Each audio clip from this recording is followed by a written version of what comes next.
শেখ হাসিনার দেশে ফিরে সরাসরি আত্মসমর্পণের কোনো সুযোগ নেই, জানালেন চিফ প্রসিকিউটর। দেশ জুড়ে আরও 5 দিনের বৃষ্টির পূর্বাভাস। 4.5 মাত্রার ভূমিকম্পে কাঁপল বঙ্গোপসাগর। এইচএসসি পরীক্ষার্থীদের জন্য সতর্কবার্তা, পরীক্ষা স্থগিত করার বিষয়ে সিদ্ধান্ত জানালেন শিক্ষামন্ত্রী। খাল পুনর্খননে 73 লাখ টাকা সাশ্রয়, সরকারি কোষাগারে ফেরত দিল সালথা প্রশাসন। কোয়ার্টার ফাইনালে ইংল্যান্ডের গোল নিয়ে বিতর্ক, ফিফার ব্যাখ্যায় শেষ আলোচনা। দর্শক, শুনছিলেন সন্ধ্যার খবরের প্রধান প্রধান শিরোনাম, এবার বিস্তারিত। তার আগে আমাদের ইউটিউব চ্যানেল সাবস্ক্রাইব করুন এবং সব খবর পেতে ফেসবুক পেজ ফলো করে রাখার পাশাপাশি ওয়েবসাইট ভিজিট করুন। ক্ষমতাচ্যুত প্রধানমন্ত্রী ও মৃত্যুদণ্ডপ্রাপ্ত আসামি শেখ হাসিনার বাংলাদেশে ফিরে সরাসরি আত্মসমর্পণের কোনো আইনি সুযোগ নেই বলে জানিয়েছেন আন্তর্জাতিক অপরাধ ট্রাইব্যুনালের চিফ প্রসিকিউটর মোহাম্মদ আমিনুল ইসলাম।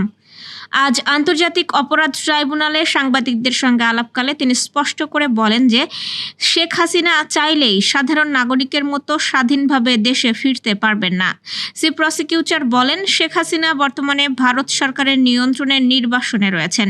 তিনি যদি দেশে ফিরতে চান তবে অবশ্যই বাংলাদেশ ও ভারত সরকারের মধ্যে পারস্পরিক সমঝোতা ও কূটনৈতিক আইনি প্রক্রিয়ার মধ্য দিয়ে আসতে হবে। তিনি যখন দেশের মাটিতে পা রাখবেন তখনই তাকে গ্রেপ্তার করা হবে এবং সরাসরি কারাগারে পাঠানো হবে। ট্রাইব্যুনালের চলমান মামলার অগ্রগতি সম্পর্কে চিফ প্রসিকিউটর জানান, 2013 সালের 5 মে মতিঝিলের শাপলা চত্বরে হেফাজতে ইসলামের মহাসমাবেশে হত্যাকাণ্ডের মামলার তদন্ত শেষ হয়েছে। আগামী 21 জুলাই এই সংক্রান্ত আনুষ্ঠানিক প্রতিবেদন ট্রাইব্যুনালে দাখিল করা হবে। এছাড়াও 2024 সালের জুলাই আগস্টের গণ অভ্যুত্থানে সংগঠিত নৃশংসতা ও মানবতাবিরোধী অপরাধের প্রধান 10টি মামলার তদন্ত কাজ এখনও চূড়ান্ত পর্যায়ে রয়েছে। খুব দ্রুতই এই প্রতিবেদনগুলো আদালতে পেশ করা হবে। অর্থাৎ শেখ হাসিনার দেশে ফেরা এবং আত্মসমর্পণ উভয় ক্ষেত্রেই আইনি ও কূটনৈতিক জটিলতা রয়েছে এবং দেশে ফেরার সঙ্গে সঙ্গেই তাকে গ্রেপ্তার বিষয়টি নিশ্চিত বলে জানিয়েছে ট্রাইব্যুনালের এই শীর্ষ আইন কর্মকর্তা। মৌসুমি বায়ু সক্রিয় থাকায় দেশ জুড়ে আগামী 5 দিন বৃষ্টিপাতের প্রবণতা অব্যাহত থাকতে পারে। এ সময়ে বিভিন্ন বিভাগে দমকা হাওয়া সহ বৃষ্টি বা বজ্রসহ বৃষ্টির পাশাপাশি কোথাও কোথাও ভারী বর্ষণের পূর্বাভাস দিয়েছে বাংলাদেশ আবহাওয়া অধিদপ্তর। আজ সকাল 9টা থেকে পরবর্তী 120 ঘন্টার আবহাওয়ার পূর্বাভাসে এই তথ্য জানানো হয়েছে। আবহাওয়া অধিদপ্তর জানিয়েছে, মৌসুমি বায়ুর বর্ধিতাংশের অক্ষ পাঞ্জাব, হরিয়ানা, উত্তরপ্রদেশ, বিহার, পশ্চিমবঙ্গ ও বাংলাদেশের মধ্যাঞ্চল হয়ে আসাম পর্যন্ত বিস্তৃত রয়েছে। এর একটি বর্ধিতাংশ উত্তর বঙ্গোপসাগর পর্যন্ত বিস্তৃত। মৌসুমি বায়ু বাংলাদেশের ওপর সক্রিয় এবং উত্তর বঙ্গোপসাগরে মাঝারি অবস্থায় রয়েছে। আগামীকাল সোমবার রংপুর, রাজশাহী, ময়মনসিংহ, ঢাকা, খুলনা ও সিলেট বিভাগের অধিকাংশ জায়গায় এবং চট্টগ্রাম ও বরিশাল বিভাগের অনেক জায়গায় বৃষ্টি হতে পারে। কোথাও কোথাও মাঝারি ধরনের ভারী থেকে অতি ভারী বর্ষণের সম্ভাবনা রয়েছে। আবহাওয়া অধিদপ্তরের পূর্বাভাস অনুযায়ী আগামী 5 দিন জুড়েই দেশে বৃষ্টিপাতের প্রবণতা অব্যাহত থাকতে পারে।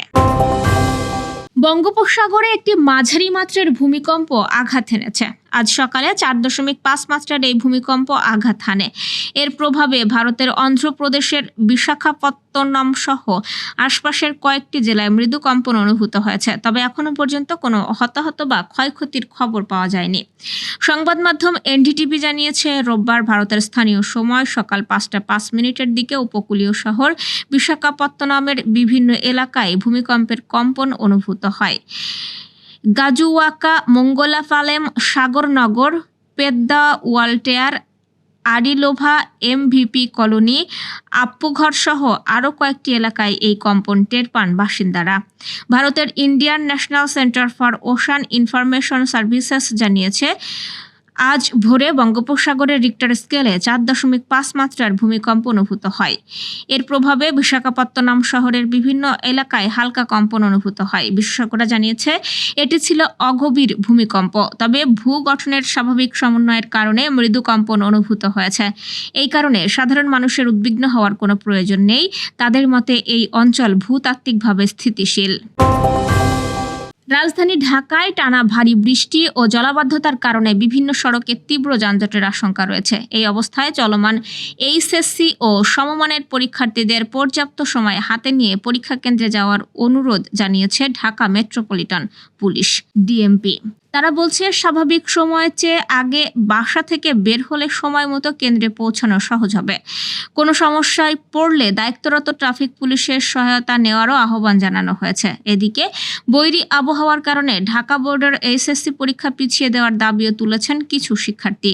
এই বিষয়ে শিক্ষা ও প্রাথমিক ও গণশিক্ষা মন্ত্রণালয়ের মন্ত্রী ডক্টর আ.ন.ম এহসানুল হক মিলন জানিয়েছেন, সরকার পরিস্থিতি সার্বক্ষণিক পর্যবেক্ষণ করছে।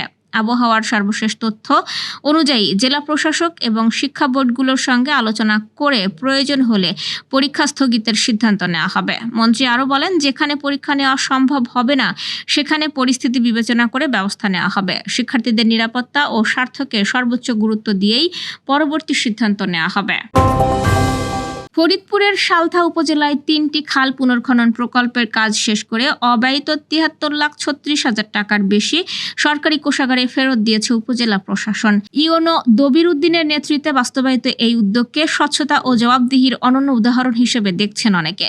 মোট ১,৬৭,০০,০০,০০০ টাকার প্রকল্পে 4.5 কিলোমিটারের বেশি খাল পুনর্খনন করা হয়।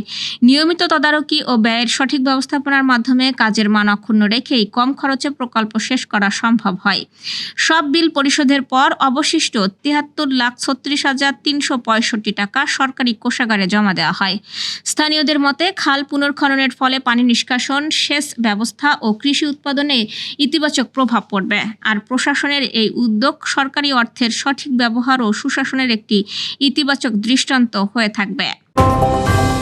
কোয়ার্টার ফাইনালে নরওয়েকে 2-1 গোলে হারিয়ে সেমিফাইনালে উঠেছে ইংল্যান্ড। তবে ম্যাচে ইংল্যান্ডের প্রথম গোলটি নিয়ে বিতর্ক তৈরি হয়। নরওয়ের দাবি ছিল, গোলের আগে বল স্পাইডার ক্যামেরার তারে লেগেছিল, সেক্ষেত্রে নিয়ম অনুযায়ী খেলা থামানো উচিত ছিল। তবে এই বিষয়ে ব্যাখ্যা দিয়েছে ফিফা। বিশ্ব ফুটবলের নিয়ন্ত্রক সংস্থা জানিয়েছে, বলের ভেতরে থাকা কানেক্টেড বল প্রযুক্তির সেন্সরে কোনো অস্বাভাবিক কম্পন ধরা পড়েনি। তাই বল তারে লেগেছিল বা এর গতিপথ পরিবর্তন হয়েছিল এমন কোনো প্রমাণ পাওয়া যায়নি। ফিফার এই ব্যাখ্যার পর বিতর্কিত গোলটিকে বৈধ বলেই গণ্য করা হয়েছে এবং ইংল্যান্ডের সেমিফাইনালে ওঠা বহাল রয়েছে। দর্শক, এই ছিল সন্ধ্যার আয়োজন। রাতের খবর দেখার আমন্ত্রণ রইল। এতক্ষণ সাথে থাকার জন্য ধন্যবাদ।